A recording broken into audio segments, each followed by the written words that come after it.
Good morning, this is Mary and this is Dreamy Goat Design Studio video, and this video is a subset on mordanting.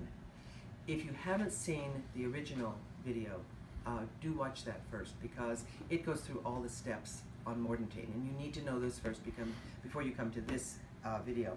The only reason why you would look at this video is if you are going to be dyeing with cochineal insect. Alright, so let's take a look at the bug first. Even though you're not actually going to be dyeing now, that's going to be a next step, another video. But I want to show you what she looks like, and we'll talk about how she differs a little bit in the mordanting process. Alright, so this is the cochineal bug.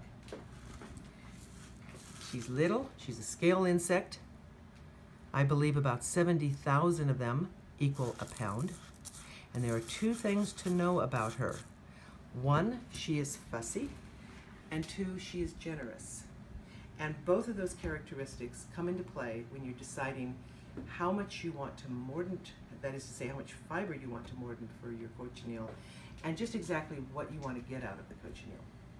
So, coming back to the way you normally mordant, it would be the potassium aluminum sulfate, or alum, at about 15%, and what I use, tartaric acid or cream of tartar, at about 6%.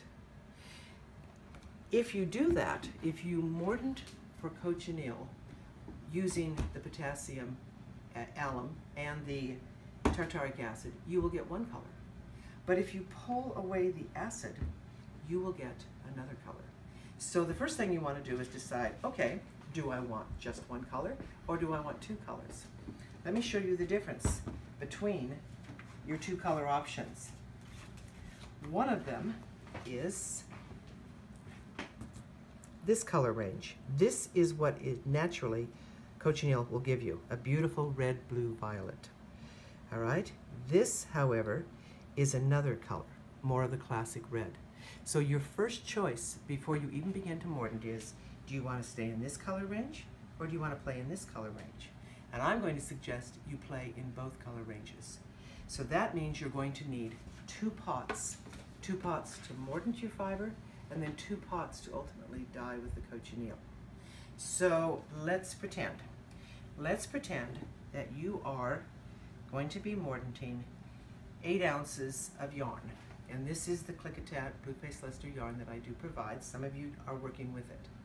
So if this is what your 8 ounces looks like, then let's take a look at what we can do.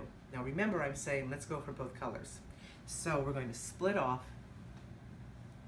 and now you have 4 ounces that will be in one pot, both for mordanting and for dyeing, and 4 ounces in the second pot, also both for mordanting and for dyeing. The first pot, go ahead and mordant with just the alum. And all of this, by the way, it will be written down as instructions in the group, so do not expect to remember this. This is just to kind of give you a heads up. But you're going to dye just this, you're going to mordant just this, just these 4 ounces with only alum. And so that's going to set you up for when you do work with your bugs. You're going to be in this range. Okay, let me move this a little bit closer so you can see it more clearly. So you're going to be over here. And then, you've guessed it, if you add tartaric acid along with your alum to the second pot, you're going to shift the pH. You're going to make it slightly more acidic. And just remember that if you're working with a pH sensitive dye stuff, as is cochineal, you're going to shift to the reds, because the lowering of the pH, making it slightly more acid, shifts color to a warmer or an oranger color. Okay, you kind of move around the color wheel. So acid equals orange. If you think of it that way, we're going towards orange. So at that point, you would dye with your 6% tartaric acid along with your alum in this pot. This would be without the tartaric acid, just the alum. Now you have two different colors. But here's where you can think about the generosity of the cochineal bug. She is amazingly giving of color. You will get not just a first bath, but you will get a second bath. You can even get a third bath, and I've been able to get fourth baths, okay? These are exhaust baths, right? Where you use it and use it and use it. If you divide out your little hanks again, let's go for a second bath for both of these. Now remember, second baths are the day after, so you've dyed this in your fully concentrated dye bath, and then when you pull these out the next day after soaking overnight, you're going to still have a lot of dye in that bath, and you can still put more fiber in and get another color. Now I'm ahead of myself. Now I'm talking about the actual dye bath, not mordanting. For mordanting, you're going to mordant everything. You're not going to separate out anything. But it's only when you're ready to dye that you'll separate these out, put them in the second bath. So now we have kind of a brilliant red, blue, violet, and a paler color, kind of a, well, you can call it a lavender or a light purple. This one will be a bright red when you go to dye, and this one will be a raspberry or a pink. But I want to show you how you can even get further than 4 different colors out of one little bug. If you ultimately, now this is I'm way ahead of myself, okay? Because I'm already where you've mordanted and dyed not just once but twice.